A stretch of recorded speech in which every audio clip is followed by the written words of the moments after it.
Thank you, Mr. Speaker. Can I start by welcoming the fall of Assad? The people of Syria suffered for far too long under his brutal regime. Mr. Speaker, what comes next is far from certain. We've been talking to regional and global allies to ensure that it is a political solution that protects civilians and minorities and absolutely rejects terrorism and violence. Mr. Speaker, this morning I had meetings with ministerial colleagues and others. In addition to my duties in this House, I shall have further such meetings later on today. Thank you, Mr. Speaker. May I associate myself with the remarks of the Prime Minister in welcoming the fall of Assad and the hope now for the Syrian people. Mr. Speaker, since it returned to Labour control under Mayor Chris Cook, Middlesbrough Council has not only been taken out of government intervention in terms of children's services and a best value notice, but is also on track to becoming financially stable. I know the Prime Minister will want to join me in congratulating Mayor Cook and the Council on its recent successes. But after 14 years of Conservative austerity, can the Prime Minister confirm that the spending review will not simply end, but will unwind austerity and provide the resources councils need to properly serve our communities? Prime Minister. Well, I join him in paying tribute to the Mayor and all local representatives across the country who do a fantastic job even when funding was cut to the bone under the last 14 years of the Tory government. Mr. Speaker, we're boosting local government funding by £4 billion, investing £1.6 billion to improve roads. And I was proud to see the work on the carbon capture cluster in Teesside, which will create 2,000 new jobs. Leader of the Opposition, Kemi Badenoch. Mr. Speaker, last week the Prime Minister didn't seem to want to talk about appointing fraudsters to his cabinet. In fact, he seemed to want to talk about immigration. So let's talk about immigration. He has relaunched yet again. Many new targets, 6 milestones, 5 missions. But why was cutting immigration not a priority? Speaker, I'm glad she now wants to talk about immigration. Last week she said she didn't, and for good reason. Because the previous government presided over record high levels of immigration.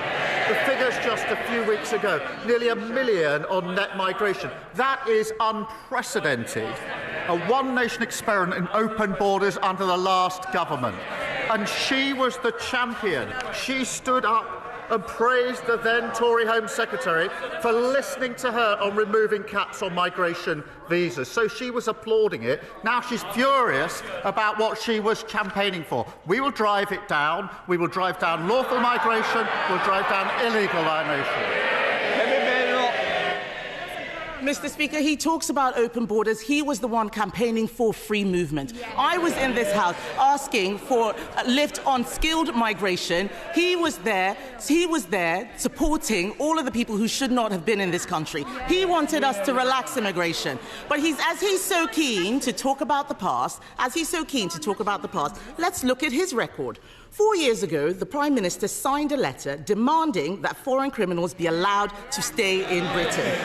Dozens of Labour and Liberal Democrat MPs repeatedly signed these letters insisting that rapists and murderers be allowed to stay here. One of those criminals, Ernesto Elliott, had 17 convictions, including for knife crime. After his deportation was blocked, Elliott went on to murder someone. He was able to stay here and murder because people like this man campaigned against deporting criminals. Will he apologise for signing these letters?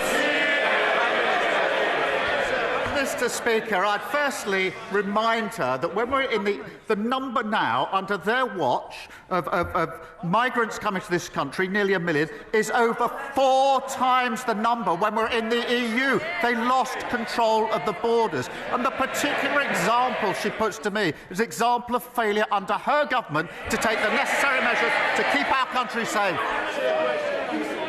Mr. Speaker, this is a ludicrous assertion. He is the one who was repeatedly signing letters. He even asked us to pause all deportations. He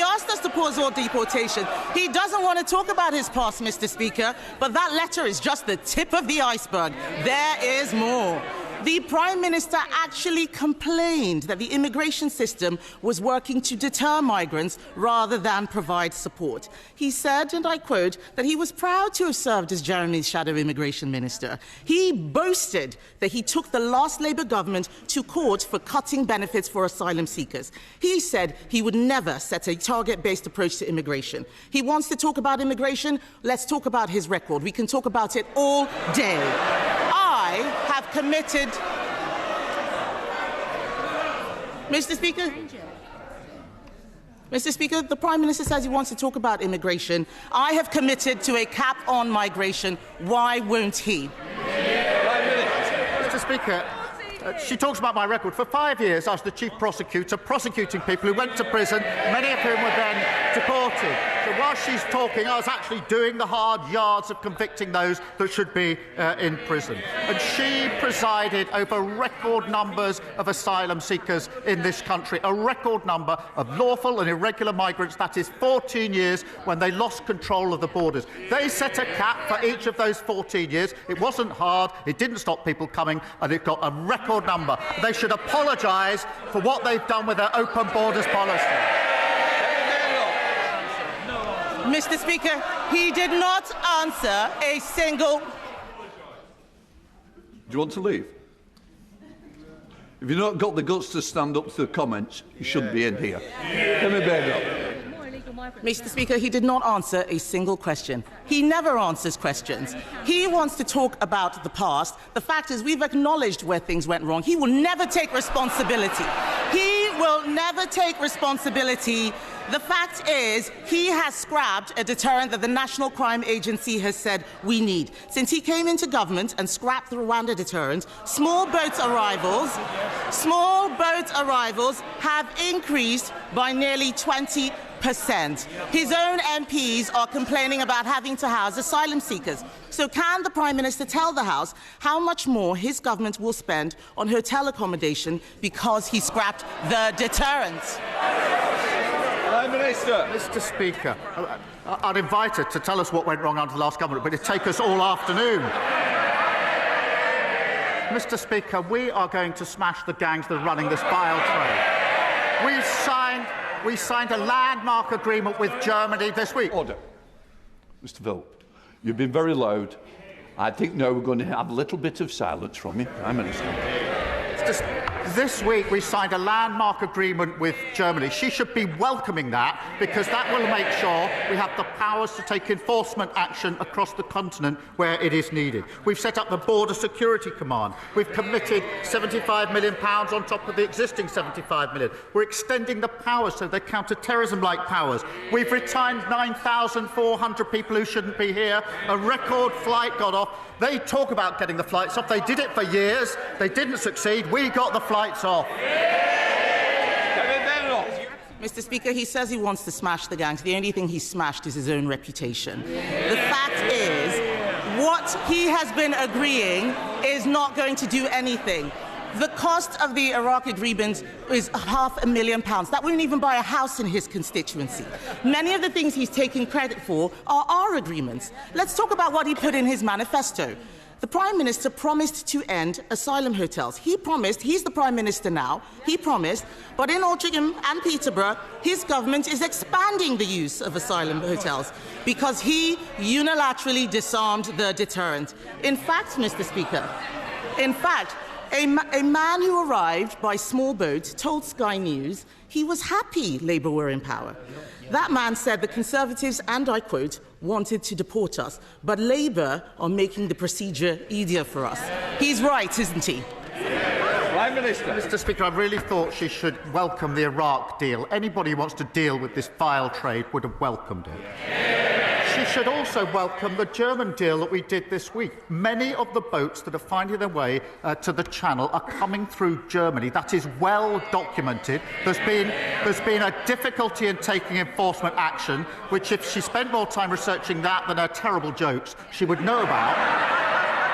And we have signed an agreement to smash and take enforcement action in Germany to stop those boats getting to the coast. That is effective action. She should welcome it. It's really good news. All law enforcement think it's a good thing. Why does she think it's a bad thing?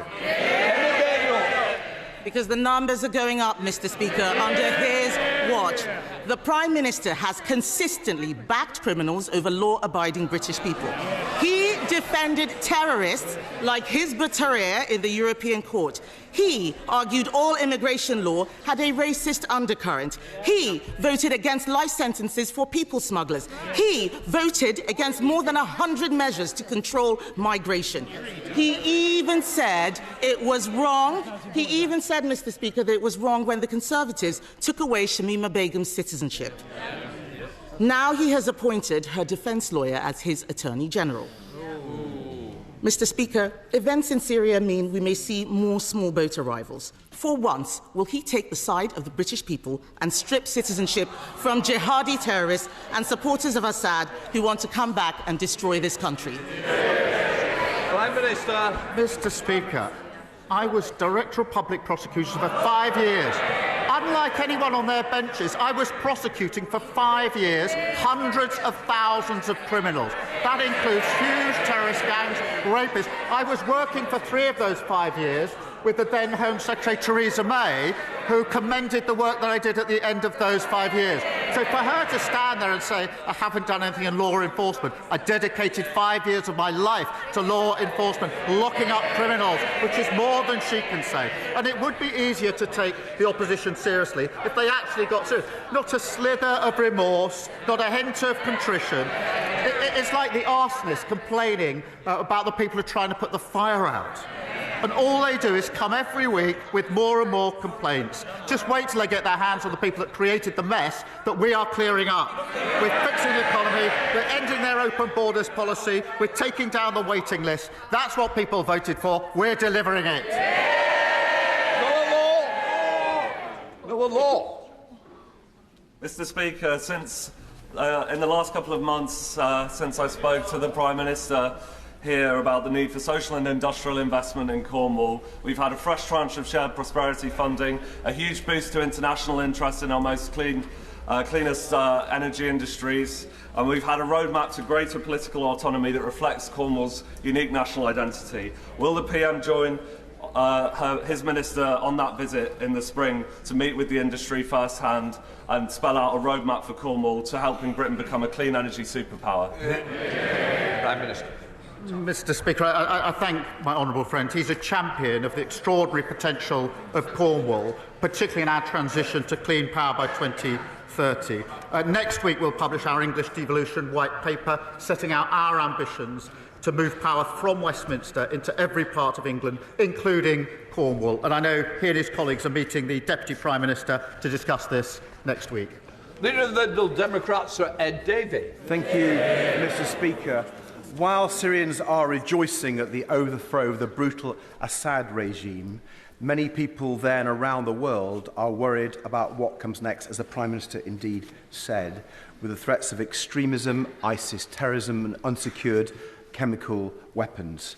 Only an open political process can bring peace and stability, but that will require the full backing of the international community. So does the Prime Minister share my concern that President-elect Trump said about Syria, and I quote, "The United States should have nothing to do with it"? If America walks away and steps away, will he step up and work with other allies to provide British leadership over Syria? Prime Minister. He's right to say this is a very serious moment. We all welcome the fall of Assad. I hope this can be a turning point for Syria, a much-needed turning point, but that is by no means guaranteed, and that is why we've been speaking intently and intensely with our allies in the region across the globe about how we ensure that this is peaceful, it is political, and it's a rejection of terrorism and violence. This could be a turning point, but in the past we've always thought that what comes next is necessarily better. That hasn't turned out to be the case, and that's why we're working so hard on this and showing the leadership that he and the House would expect from this government. Sir Ed Davey. Can I thank the Prime Minister for that reply, and I hope we can continue to work on a cross-party basis to do Britain's role in securing peace and stability in the Middle East.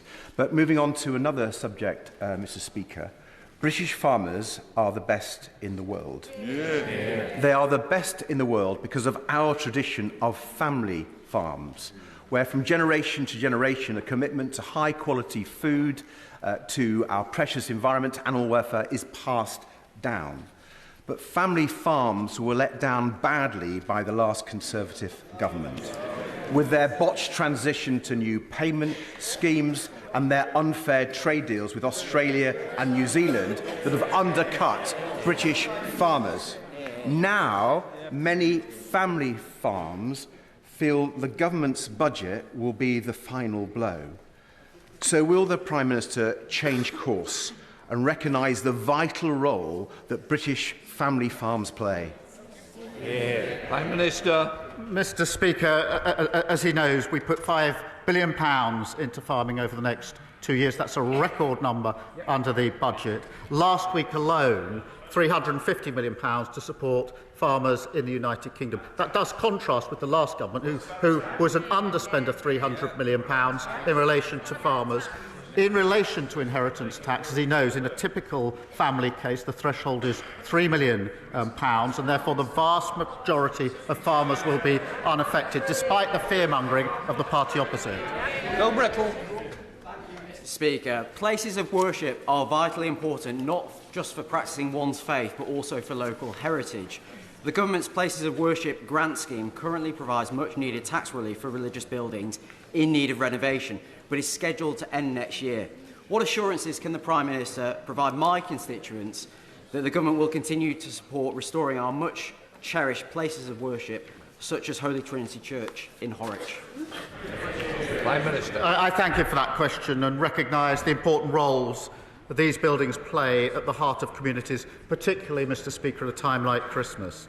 There are a wide range of funds available for maintenance and restoration, including the National Lottery Heritage Fund's Places of Worship scheme. Details will be confirmed in the usual way by departments at the spending review. Hannah. Mr. Speaker, last week my neighbours Omar and Delma Al-Shishkaki, who serve South Belfast as a doctor and a classroom assistant, received the news that they have been dreading. Dalal's mother and brother were among 23 Gazans killed in their tent by an Israeli airstrike in the so-called humanitarian zone of Al-Mawasi, and other family members are fighting for their lives in a barely functioning health system. Prime Minister, the crisis in Gaza is getting worse and not better. None of us in this chamber can end their nightmare, but we can do more. This government have rightly used every tool at their disposal, sanctions on arms and trade and officials against Putin's Russia. When will Israel be held to the same standards for genocide? When will this government confirm further sanctions, recognise the state of Palestine and offer some hope to beleaguered Gazans and many millions who are watching on in horror? Prime Minister.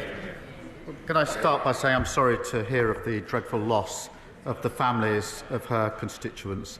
There have been far too many examples like that. I was pleased to see that there's now a ceasefire in Lebanon. We desperately need that now in Gaza, something we've been pressing for some time. There's intense talks going on to that end at the moment, as she knows. That would provide the space for the hostages to be allowed out. They've been there for a very, very long time. Desperately needed aid to go in at speed and at scale, but also opens the potential for the pathway to the two-state solution, which I believe is the only peaceful way to resolve this ongoing conflict. Katrina Murray.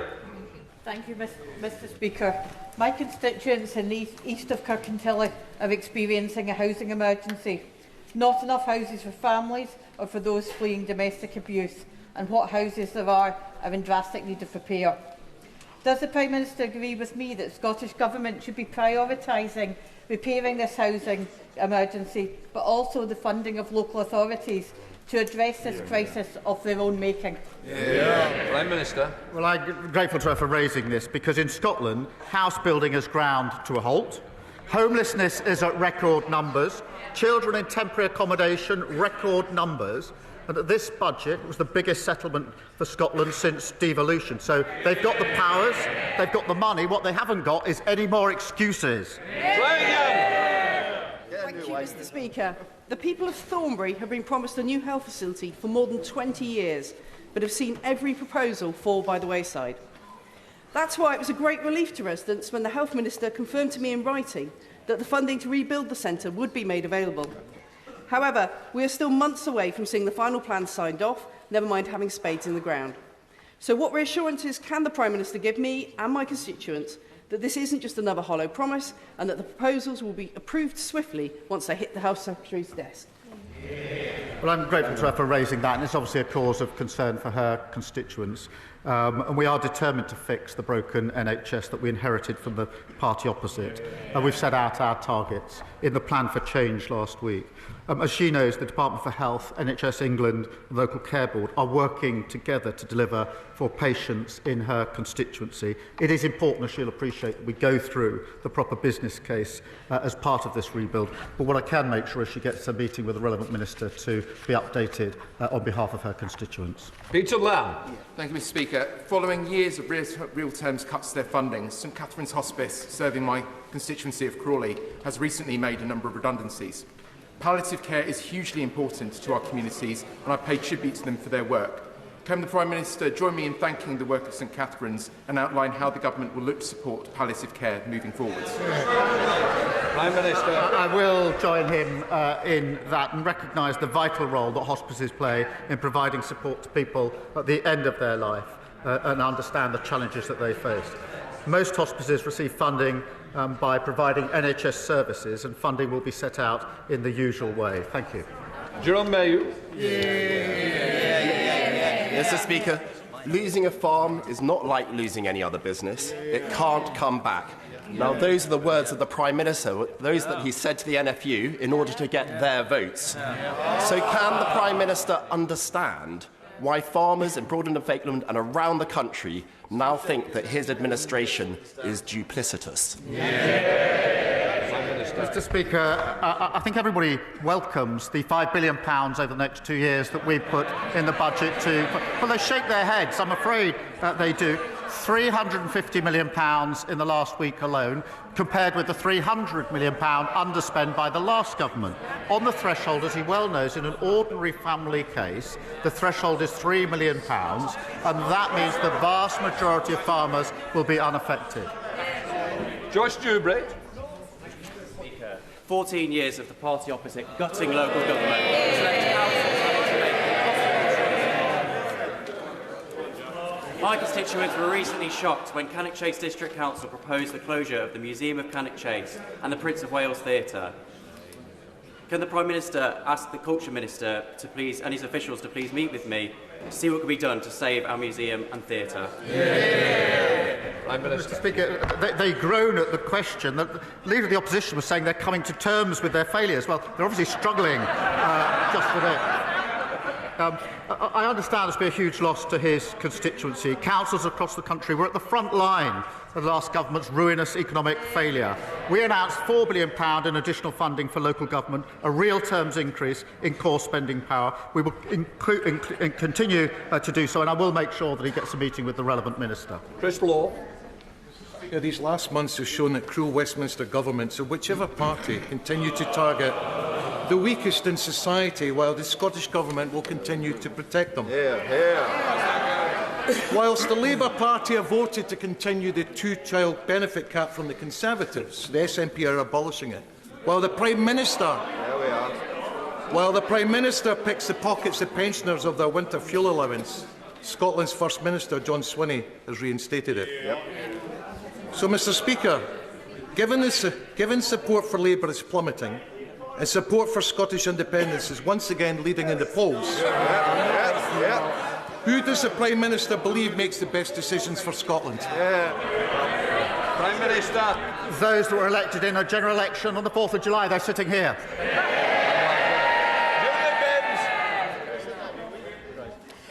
In centuries past, the three rivers that converge on the centre of Carlisle have made the city highly defendable against invading armies. However, in 1985, 2005 and 2015, those same rivers overpowered the city, leaving thousands devastated by flooding. What assurances can the Prime Minister give my constituents that the flood defences that the Conservatives promised but failed to deliver will be completed under this government? Can I start by wishing her a happy birthday? She raises a really important matter for her constituents who faced appalling flooding too many times, and the last government left our defences in a state of absolute disrepair. Mr Speaker, we're investing £2.4 million this year, and the Environment Agency are currently studying options to improve protection in Carlisle. I'll make sure she gets a meeting to discuss the specific options. Rebecca Paul. Mr Speaker, in recent weeks, the former head of MI6, Sir Richard Dearlove, has warned that conflict between Russia and the West is no longer coming, it has already come. With Russia poised to spend more than 6% of its GDP on its military next year, the time for reviews and roadmaps is over. Will the Prime Minister recognise the urgency of the situation and commit to spending at least 2.5% of GDP on defence without further delay? Well, Mr Speaker, she's right about the importance of national security, particularly at the moment. At the budget, we delivered a £2.9 billion increase in the MOD budget. We're pleased to deliver the largest pay rise for our armed forces in 22 years, and we'll set out the path to 2.5 in due course. That target, of course, was last met under the last Labour government. It wasn't met once in the 14 years that they were in power. Right, McNally. Mr Speaker, in October 2023, my constituent Mark Somerville received the shattering news that at 43 he had motor neuron disease. Since then, he has set up the Mark Somerville Foundation and is doing incredible work to raise awareness of the condition. Mark is in the gallery today and will speak to MPs later about living with MND. Will my right honourable friend join me in recognising the work of Mark and his foundation and commit the government to doing all it possibly can to support efforts to find a cure for this devastating disease? Well, I thank my honourable friend for raising this case. He mentioned it to me last night, and I do pay tribute to Mark, who's in the gallery, and the work of his foundation. This diagnosis can so obviously be absolutely devastating, and it's testament, if I may say so, to his bravery and compassion that he is raising awareness of the condition. I think many of us would question whether we're capable of doing what he's doing, given the diagnosis that he's had. Last week, of course, Mr Speaker, I paid tribute to the inspirational Kevin Sinfield, another incredible champion. And I say to both of them, all those campaigning, we stand with you in this fight. Sir Ian Duncan-Smith. Mr Deputy Speaker, the Ron Cornelius has been detained in Dubai for 17 years. His property was seized in what is a very unjudicial process. The Prime Minister has been to UAE. I want to ask the Prime Minister whether, when he went there, did he now demand that Ron Cornelius was freed, given that the United Nations came to the conclusion that his detention was arbitrary and in violation of international law, and following that, would he now make Magnitsky sanctions deliverable on those who are responsible for this after he is released? Prime Minister. This is an important case, and of course it's been raised by the government a number of times, including by the Foreign Secretary as part of the trip that I was on. I myself raised human rights issues, but it is a serious case. We'll continue to press for the outcome that I know he and his family desperately want. Sarah Owen. Thank you, Mr Speaker. Stellantis could not have asked for more from the workers at the Luton plant. Like every generation of Vauxhall worker in Luton, they meet every target set. They make every innovation demanded of them. They never give up. Contrast this with Carlos Tavares, the CEO, who days after making the decision to threaten over 1,000 jobs in Luton, quit. Does the Prime Minister agree that in light of this sudden departure of the CEO, Stellantis should review this decision? Do what's right by our town, stay put for good, or until an alternative is found to ensure Luton's manufacturing history is also our future? Prime Minister. I thank you for raising it, which is it's obviously an issue of grave concern to her constituents, and the government is totally committed to supporting the workers and their families at this uncertain time, and the Industry Minister will meet the company this week to discuss plans for workers and the site to ensure that dedicated support is in place. We'll continue to do so because I know it's an issue of considerable concern to her constituents.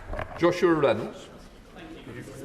Ben and Henry, otherwise known as the Ocean Oarsmen, will be rowing across the Atlantic next year for Alexander Devine Children's Hospice in Maidenhead, with a target of raising £50,000. This hospice, Thames Hospice and many others, though, are struggling with rising costs and the planned increase in employers' national insurance. So will the Prime Minister join with me in wishing Ben and Henry the best of luck on their journey and take this opportunity to scrap the NI rise for hospices? Well, can I pay tribute to Ben and Henry and everybody supporting their campaign? It's obviously an important issue. The funding arrangements will be set out in due course.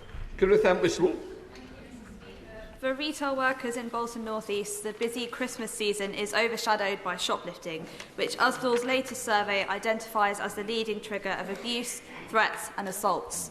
As the police drop in Bromley Cross, officers welcomed this government's commitment to clamping down on low-level shoplifting and prosecuting repeat offenders.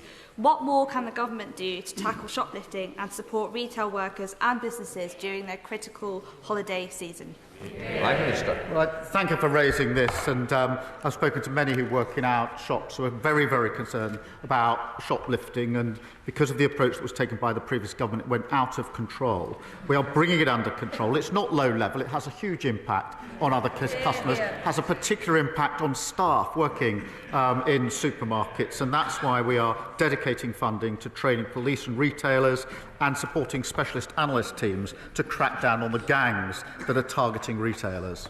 Paul Holmes. Thank you very much, Mr. Speaker. In the last few weeks of the last government, we awarded millions of pounds to remote train stations like Hedge End and Swanwick in my constituency under the Accessibility for All scheme. In the first 2 weeks of this government, that was scrapped. Will the Prime Minister use his good offices to give my constituents and stations across this country an early Christmas present and give us our money back, please? Prime Minister. I'm grateful for him. This is an important issue for his constituents. The problem is the last government made lots and lots of promises, but they never set aside the money to pay for them. That's why we picked up a £22 billion black hole. They made promises in relation to infected blood, promises in relation to Horizon. They didn't put aside the money to pay for it. We've had to inherit that, to clean it up. We will get on with delivery, but we had to balance the books and stabilise the economy first.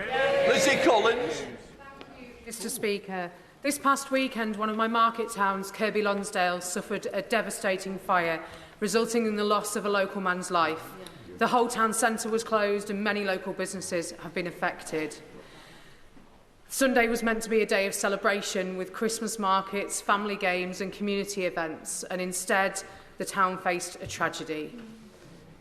Can the Prime Minister tell me how the government can support communities like Kirkby Lonsdale to rebuild and recover after tragedies such as this? Prime Minister. I'm grateful to her for raising this awful situation, and I think all of us can only imagine the impact that this must have had on the town, on the families and the friends of the victims of this awful tragedy. And I commend the community, which has come together in an extraordinary way in the aftermath of this awful event. I'll make sure she has a meeting with the relevant minister to discuss how the government can support her community at this vital time. Final question, Ellie Chance. Thank you, Mr. Speaker. This week I was contacted by my constituent Sally. She's a GP and she'd called 999 on Monday for a critically ill patient to try to get an ambulance, but couldn't because they were all stuck outside Hereford A&E waiting to unload their patients. At the same time, we know that across the country, medically fit patients are unable to be discharged because of the social care crisis. So can I ask the Prime Minister, what is he doing to fix social care, to fix patient flow through hospitals, so that ambulances can get back to saving lives? I'm grateful to her for raising this case, and it's awful, an example that is all too common because of the fact that the last government broke the NHS, and she'll have seen the Lord Darcy report that we published on the state of the... They should be utterly ashamed of themselves in relation to what they did to our NHS. But she raises a really important point. That's why we put a record amount into the NHS in the budget, £25 billion. We've set out in our priorities what we need to do with the NHS. We'll work at pace on this as hard as we possibly can. She's right to raise it. They should hang their heads in shame. That completes Prime Minister's questions.